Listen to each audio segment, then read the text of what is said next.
Hi guys, இன்றைக்கி நம்ம பார்க்க போகிறது என்னென்னா 11th எக்கனாமிக்ஸ் இந்திய பொருளாதாரம். இந்திய பொருளாதாரத்தில் ஃபஸ்ட்டு நம்ம டாப் டு பாட்டம் வரைக்கும் நல்லா ப்ரிப்பேராக படிக்கணும். ஸோ இப்போ நம்ம பார்க்க போகலாமா? இலக்க முறை டிஜிட்டல் பொருளாதாரத்தில் இந்தியா ஒரு உலகளாவிய போட்டியாளர் ஆகும். Sundar Pichai, CEO Google. அதாவது நிறைய முறைகள் இருக்குது. அதில் இந்திய பொருளாதாரம் உலகளாவிய போட்டியாளராக எந்த முறையில் இருக்குதுன்னு கேட்டால் டிஜிட்டல் பொருளாதாரத்தில், இலக்க முறைன்னு தமிழில் சொல்லுவாங்க. அடுத்து இந்த பாடம் என்ன நோக்கத்துக்காக நம்ம படிக்க போகிறோம்னு பார்க்க போகிறோம்.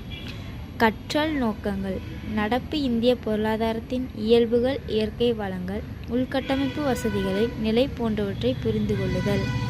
தலைசிறந்த இந்திய பொருளியல் சிந்தனையாளர்களின் பங்களிப்பை புரிந்து கொள்ளுதல்.